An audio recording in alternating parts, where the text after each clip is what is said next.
Hello and welcome to this special program and some very special interviews right here.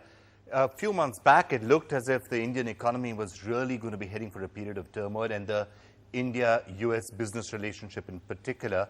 And that was one of the reasons why the new chairman of the USIBC decided they're going to make a quick trip to India to try and see what can be done. Now, suddenly, things are looking actually much, much better. But they have made the trip, and they have made the trip, I guess, in a slightly more cheerful frame of mind than perhaps just a few months back. It gives me great pleasure to welcome into the NDTV studios Mr. Ajay Banga, who is, of course, the new chairman of the US-India Business Council. He's also the CEO of MasterCard Worldwide. And Ron Summers, the president of the USIBC, who's been spearheading this relationship for a long, long time. It's fantastic to have you with us as well.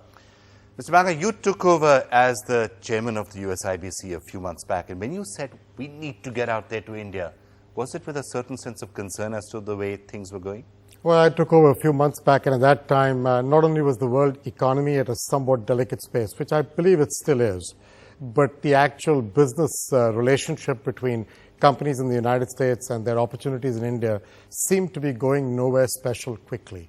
And it felt like that was such a wasted opportunity. There is so much that could be done together between the business communities of these two countries. And the opportunity of waiting till the next of March for a full chairman's delegation to come did seem very far away. So we decided, Ron and I, to take the opportunity to come down now and maybe get a head start on those conversations. As things have turned out, much water has flown under the bridge in the last few months, and the government has done many serious steps on pushing the reform agenda. And I think this is actually an opportunity for us to keep sharing in that good news, but also to put some new ideas on the table. All right, I'll come to what those ideas are, but Mr. Summers, do you think what's happened in the last few weeks, is it decisive enough? Is it major enough? Does it set some of the concerns that you had just a few months back to rest? It feels a lot better, let's put it that way. We've been, of course, hosting conferences in the United States with American businesses. They have been sold-out audiences. There is a renewed sense of interest. I think the biggest bang reform that we've seen come down the pike in quite some time was the announcement of the opening of the retail sector. Of course, last November there was a reversal on that opening, and it was put in a pending mode. The re-announcement of the opening of the retail sector has excited American investors, not just in the retail space, but in infrastructure, in the financial sector.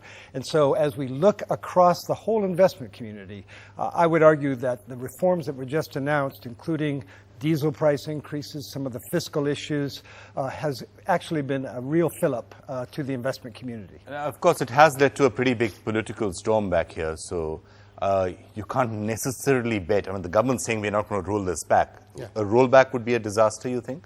Well, I think most businessmen look for some degree of predictability when they make investment decisions. And therefore, announcing a set of reforms, which are great, and then getting them implemented helps to drive that sense of predictability. I think that's very important. I think the commitment from the government is undoubtable. It comes across clearly in the manner in which they are conducting their whole conversation with the public, as well as with other political parties. But politics is politics, and we understand that. It's just that predictability makes it easier for a businessman. And so would it completely change sentiments back again into the negative if there was a rollback of some sort, or the government wasn't able to push it through, or there was a no trust, or something happened which made them reverse direction? I think the important thing is to show progress, and progress is being made. So let's assume of 5 things announced, some things moved forward and some things had to be amended. I think most businessmen understand the pragmatic nature of that. It's a question of how serious those amendments are and how much they impact the predictability of things going forward. But progress is measured over a period of time, not just, with single short items. Of course, and I have to say that for the moment the government says it is going to stand firm. In fact, they're saying that they're going to continue to announce step after step to really, really get India, to send a signal actually that India means business. And very heartening for all of us was the Prime Minister's speech on September 21. A lot of American companies watched that carefully. A lot of them have read that very carefully. And then just the other day during the swearing in of Chief Justice Kabir, the Prime Minister once again reiterating his commitment to the reforms. And then our whole knowledge of the reform process. Over the last 20 years, any government that's been in power has actually moved the whole ball forward. So we're quite inclined favorably right now, and therefore we want to see the implementation and help it move forward. Okay, let me just put the criticism to you, and the criticism which certainly members of the opposition and some former allies of the government who are now in the opposition, we saw that big rally of Mamata Banerjee's, they essentially are saying that a lot of these reforms hurt the interests of the common Indian and are designed to help American companies and others. So they help outsiders and hurt Indians. So let me first of all say two things to that. The first is this is not about American companies only. This is about what's good for the Indian government and the economy and therefore for the people of India. I think that dialogue must not be lost from this whole conversation. So whether it's multi-brand retail where Carrefour, which is not an American company, has indicated interest as much as American companies have, or for that matter, local Indian companies who have been present in multi-brand retail for a while, with big shopping malls, with big multi-brand retail units, I think they're all persisting side by side with the traditional way of retailing. So I think that's the one thing which we must remember. It's not just American companies, it's other companies, Indian and foreign.